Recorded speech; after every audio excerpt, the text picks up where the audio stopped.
Bleach Rebirth of Souls is the latest anime fighting game from Bandai Namco. This game blends arena fighter and 3D game genre, giving us a roster of 33 playable characters to play around with, each one with a different moveset and playstyle, faithful to the source material of the anime, complete with a very long story mode, online mission mode, online PvP mode. Rebirth of Souls looks like the full pack, but unfortunately, just like the majority of anime games, is missing a few core features that we've come to expect from the anime genre. Today, I'm reviewing the game after mostly playing it on PC. I did try the PS5 briefly, which launched completely unplayable and crashing every 2 seconds, but as of recently, all issues have been fixed and every version should be playing fairly similar now. I've been testing it across platforms and it's now to break down. So my name is Andre Harris and this is my breakdown of Bleach. So at the end of the day, I think as a whole, this game could have been a complete package. It's really impressive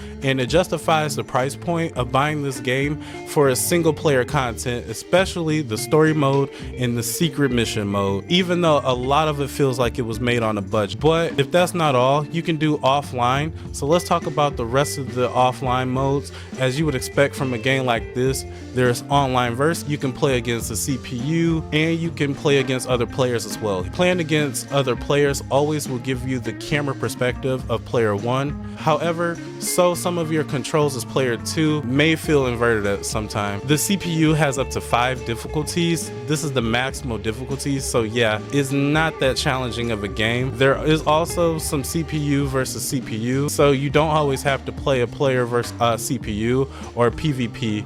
Those are your only options, unfortunately. There's also offline mission mode, which is kind of an arcade survival mode with 3 different difficulties that are unlocked over time as you play the main story. It's basically a random boss generator where the bosses are also equipped with their own soul crystal. It's a survival battle because your health and stocks carry over time, battle to battle, but also will your evolution state and whatever buffs your character has accumulated. The maximal difficulty in this game mode may be challenging if you're attempting to do this without any equipment on yourself. It definitely forced me to explore the crystal system a lot more before I was able. Each mission boss drops money, some talisman, and soul fragments that you can use to upgrade your soul. Outside of that, we have some tutorials with the base tutorial against Yoruichi, and then if you want something a bit more in depth, you have several challenging missions that take you through all the basics. We also have one of the most complete training modes that I have ever seen in an anime game history. You can also set your opponents to block certain conditions. You can set your opponents to react to specific attacks on hit or block. You can even record specific actions for your opponent and then play them back on command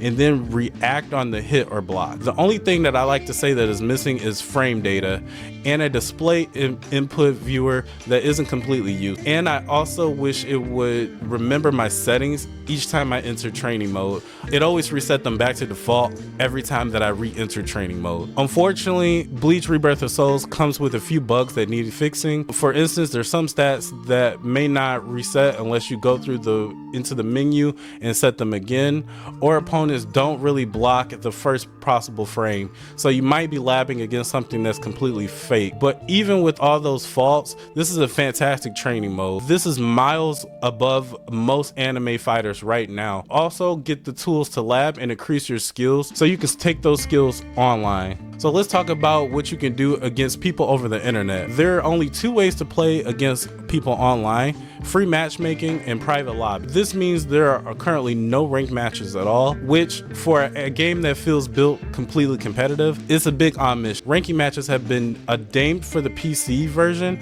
but no official announcement or confirmation that it'll ever happen. When queuing up for a free match, you can set filters for region and connectivity quality, as well as if you want soul crystals or talismans to be enabled. While waiting for an opponent, you can wait in the training mode and to get some practice while in queue, and you can see your connection quality to your opponents before accepting a match. This mode works pretty well for the most part. I had a few times where matchmaking simply wouldn't find anyone for a very long time, and I knew I had a few friends waiting in queue, and for some reason matchmaking would never pair. So some matchmaking does need work. As far as lobbies go, you can customize their match timer as well as set a password if you want to make a private lobby. Lobbies only support up to 2 players, which means there is no way to spectate other players' match or to hold a group if you want to play something like King of the Hill. It's a very basic system that I hope gets expanded in the future because it seems like a lot of more space for players' names added. As far as netcode goes, it's a very delayed based netcode, which feels pretty good.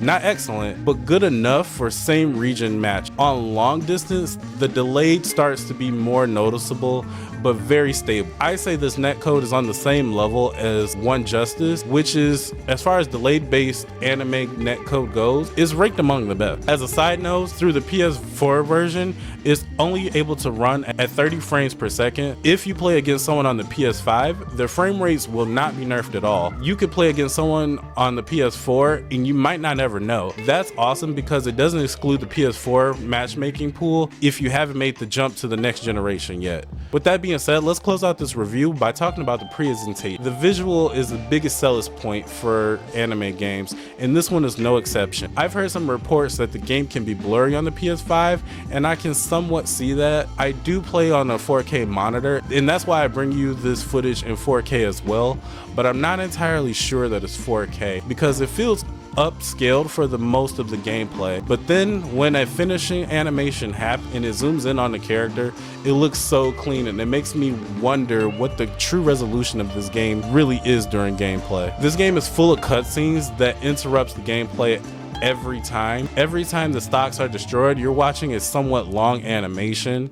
I think over time it may start to feel old, and there's no way to skip them at all, and it's just a part of the game. I do hope in the future we're able to skip intros, at the very least playing online. You can already do that offline, but online you still have to sit through the entire thing. I love the soundtrack in this game too. It's banger after banger. During gameplay, the background music always changes depending on who triggers their evolution, so the battle music is always evolving during the game match. You can also customize it in the menu if you have other preferences. Well, as a whole, this is probably a winning soundtrack of the year for me, which is full of bangers and it's not even funny. As far as stages go, I do love the variety, but most of them feels low resolution, which contributes to that blurry feeling that some players have reported. The game also has feature stage transitions. These are not seamless at all. They couldn't pull them off without a big loading screen in the middle, which is a bit jarring. Outside of gameplay, this game is stylish as hell. Menus, transitions, cutscenes, everything is on brand for Bleach and super beautiful as well. Booting up this game and just navigating the menu is a pleasure on its own. With that being said, I like to close out this review. It always comes with a compromise with anime games, doesn't it? Bleach feels incomplete as best. A story, unfortunately, we're all too familiar with anime games. It could have been one of the greatest anime games down the line, but as usual, the launch in unfinished state and hoping to make up for players later down the line just doesn't feel like it's the greatest. Historically, that almost never works. Players has lost faith in this company's ability to launch a good product at the start. They're always broken at launch. No rank mode, no spectator, a ton of glitches that has been discovered since day one. It just seems like a poor QA testing was done. And this is not to mention how far behind these games are from other fighting games nowadays, which is usually a launch complete with crossplay and rollback netcode. Now, that's how far we are with anime games in general. But still, I think this game deserves praise on how unique the fighting system are,